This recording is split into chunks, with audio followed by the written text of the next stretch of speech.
तौर पे ये बात कही गई कि बंटवारे का दर्द भुलाया नहीं जा सकता, नफरत और हिंसा में अपनों को खोया, लाखों लोगों को विस्थापित होना पड़ा। 14 अगस्त विभाजन विभीषिका स्मृति दिवस के तौर पर मनाया जाएगा। संघर्ष और बलिदान की याद करने का समय है। भेदभाव, वैमनस्य, दुर्भावना का जहर खत्म होगा।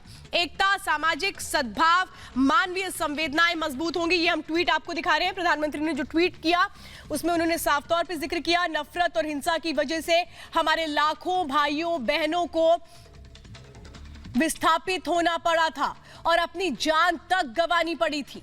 उन लोगों के संघर्ष और बलिदान की याद में 14 अगस्त को अब विभाजन विभीषिका स्मृति दिवस के तौर पर हम मनाएंगे। और इसी के बाद केंद्रीय शहरी विकास राज्य मंत्री कौशल किशोर ने प्रधानमंत्री मोदी के ट्वीट पर क्या कुछ कहा वो आपको सुनाते हैं।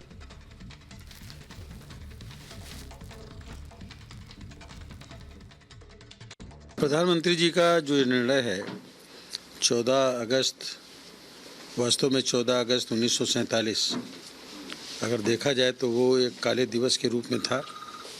मानवता को शर्मसार किया गया था, लाखों लोगों को कत्लेआम किया गया था और सिर्फ ये इसलिए हुआ था कि अंग्रेज़ों ने कहा सत्ता किसके हाथ में दें, मुस्लिम लीग या कांग्रेस के। अगर कांग्रेस उस समय पूरी तरीके से चाहती तो ये बंटवारा नहीं होता। ये कांग्रेस इसकी जिम्मेदार है।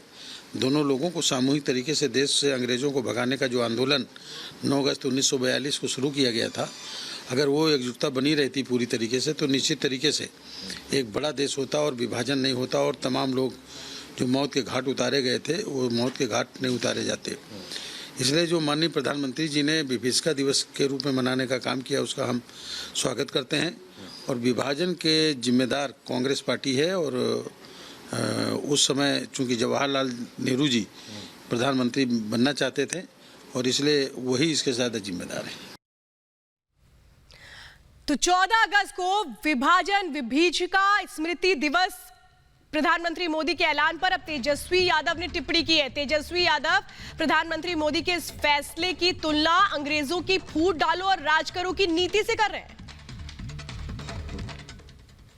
अंग्रेजों ने बांटने का काम किया, लेकिन अंग्रेज लोग जिन्होंने बांटा, अंग्रेजों की एक ही नीति थी, फूट डालो और राज करो, जो कि आरएसएस के लोग भी वही कर रहे हैं। जो अंग्रेज जो कर रहे हैं वही काम जो है देश में आरएसएस के लोग भी कर रहे हैं। और हमारे साथ खास मेहमानों का पैनल इस वक्त जुड़ चुका है। मेजर गौरव आर्या हमारे साथ जुड़ चुके हैं, senior consulting editor, strategic affair, Republic media network. बहुत बहुत स्वागत है। प्रोफेसर संगीत रागी हमारे साथ है, राजनीतिक विश्लेषक हैं। अवधेश कुमार जी हमारे साथ हैं, वरिष्ठ पत्रकार हैं। मेजर गौरव आर्या, आपसे सबसे पहले मैं यही समझना चाहती हूँ कि ये कहें कि ये बात सुनना और इस तरीके से तमाम बातों को ट्वीट के जरिए रखना ये बहुत पहले होना चाहिए था, जिसको आज प्रधानमंत्री ने किया है। नहीं, बहुत पहले हो जाना चाहिए था। मैं तो कह रहा हूँ कि ये 1947 में ही हो जाना चाहिए था। क्या देर आए दुरुस्त है।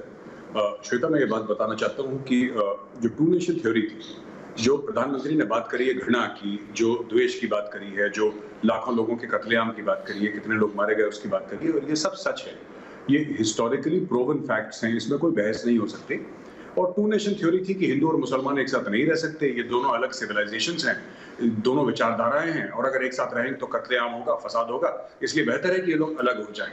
तो ये मतलब एक ब्रॉडली आपको बता रहा हूँ, स्पेसिफिक्स नहीं है, ब्रॉडली बता रहा हूँ, ये टू नेशन थ्योरी थी।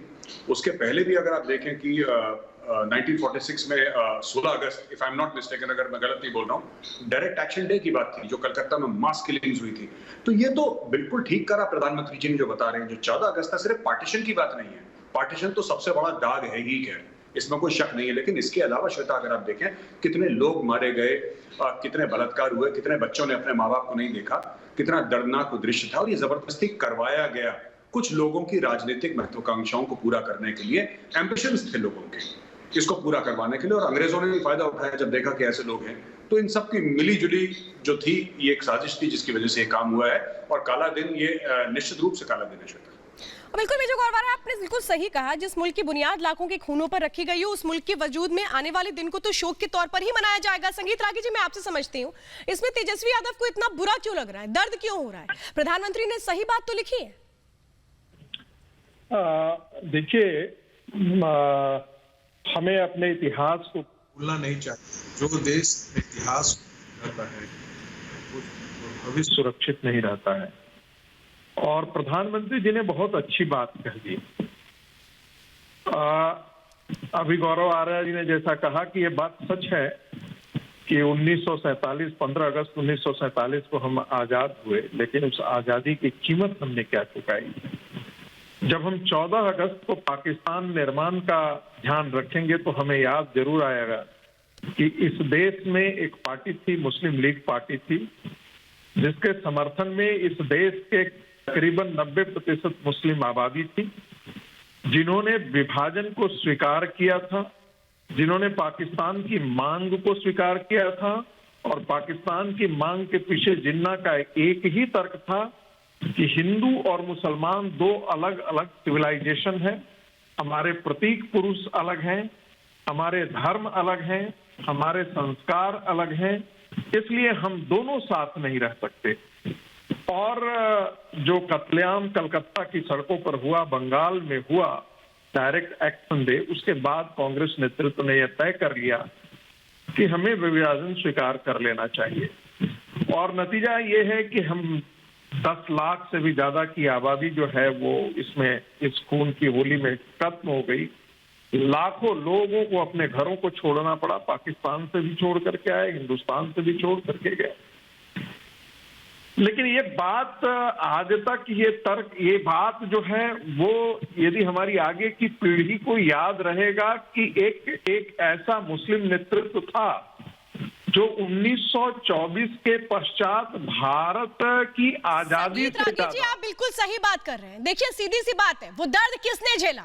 वो दर्द हिंदुस्तान ने झेला, क्योंकि ये जो टू नेशन थ्योरी थी, इसके जरिए कैसे आपस में दो धर्मों को आप बांट दे, एक मन में नफरत पैदा कर दे, ये तो जिन्ना की पॉलिसी थी ना, जिस पर पाकिस्तान बना।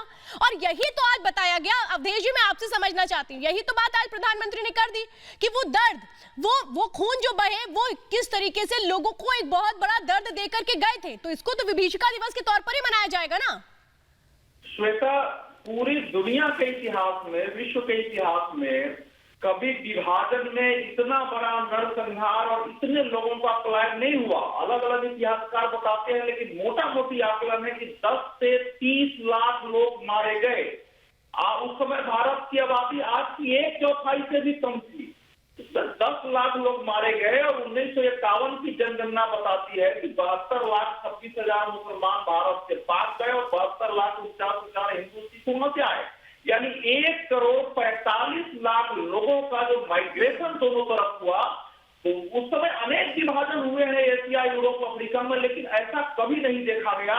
ये कल्पना करने की बात है कि कैसे उतने लोग अपना घर द्वार संपत्ति छोड़कर, अपने लोगों को मरता हुआ दंगों में देख करके, अपनी बहु बेटियों के साथ बलात्कार होते देख के, जबरन निकाह कराते देख के कैसे आए होंगे। इधर से जाने वाले को तो ज्यादा। बिल्कुल अवधेश जी, देखिए आप सही बात कह रहे हैं। मेजर गौरव आर्या भी इसी बात को कहती है। मेजर गौरव आर्या, मैं आपसे समझना चाहती हूँ, ये कहूँ कि आज पाकिस्तान को झटका लगा होगा, क्योंकि अभी तक किसी भी प्रधानमंत्री ने खुल करके इस बात का जिक्र नहीं किया है। और यहाँ तो साफ तौर पे कह दिया गया कि विभाजन विभीषिका दिवस के तौर पर मनाएंगे हम तो 14 अगस्त को। देखिए श्वेता, आपने बिल्कुल ठीक बात कही है और मैं आपसे बिल्कुल सहमत हूँ। देखिए, जब 5 अगस्त की बात हुई थी तो इमरान खान ने कौन सी ऐसी गाली थी जो नहीं दी हमारे देश को, हमारे प्रधानमंत्री को। हर चीज में ट्वीट करना, हर चीज में परेशान करना। अब हमने जो करा है उससे पाकिस्तान में बहुत शोक मनाया जाएगा, दुख मनाया जाएगा श्वेता। और आप एक और चीज सोचिए ना कि पाकिस्तान क्यों तरक्की आज नहीं कर रहा, क्यों पाकिस्तान के मस्जिदों और स्कूलों में बम फूट रहे हैं, क्यों पाकिस्तान बिल्कुल उसका बेड़ा गर्क हो रखा है? क्योंकि ये बबूल का पेड़ है श्वेता, ये बबूल का पेड़ है और बिल्कुल रक्त सिंचित भूमि में इसका बीज बोया था। इस बबूल के पेड़ में फल कैसे हो सकता है? इसमें तो कांटे ही आएंगे।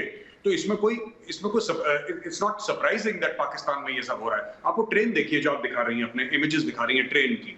खुशवंत सिंह की किताब है ट्रेन टू पाकिस्तान श्वेता। आप अगर वो किताब पढ़ेंगी, किस तरीके से पाकिस्तान से ट्रेनों को रोक कर और वहां से जो लोग हिंदुस्तान आ रहे थे उनको काट काट के लाशें भर के ट्रेनें भेजी गई थी इंडिया। मैं रिक्वेस्ट करूंगा कि कोई जो पार्टीशन के सर्वाइवर्स हैं, श्वेता, जो जिन लोगों ने पार्टीशन अपनी आंखों से देखा है उनको टेलीविजन स्क्रीन पे लाएं और जरा उनसे पूछें। हम तो पैदा भी नहीं हुए थे उस वक्त, बहुत पुरानी बात है, लेकिन अभी भी लोग जिंदा हैं जिन्होंने देखी थी बात। दिल्ली में है वो लोग, नोएडा में है वो लोग, पूरे एनसीआर में, पूरे देश में है, लेकिन मैं खासतौर से बता रहा हूं क्योंकि हम लोग यहाँ पे हैं और यहाँ पे उनकी कहानी अगर आप सुनेंगे तो आप सुन नहीं पाएंगे श्वेता। 2 मिनट के बाद आप आंखें आपकी नम हो जाएंगी, इतना बुरा उनके साथ करा। तो ये सब चीजें हुई है जहां पे पूरे एक गांव थे सिख, पूरा गांव साफ कर दिया। तो औरतों ने, सिख औरतों ने अपनी इज्जत बचाने के लिए कुएं में कूद गई अपने बच्चियों का गला काट के। और मेजर गौरव आर्या, इतनी जी वक्त की थोड़ी पाबंदी है मेजर गौरव आर्या, लेकिन सच को सच ही कहना चाहिए और ये बता दिया आज प्रधानमंत्री ने कि सच कहने में कभी भी डरना नहीं चाहिए, झुकना नहीं चाहिए और सच कभी बदला नहीं जा सकता। और इसीलिए 14 अगस्त को विभाजन विभीषिका दिवस के तौर पर मनाने का आज ऐलान किया गया ट्वीट के जरिए। बहुत बहुत धन्यवाद मेजर गौरव आर्या आपका हमारे साथ जुड़ने के लिए। अवधेश जी आपका और संगीत रागी जी आपका। रुकेंगे एक ब्रेक के लिए।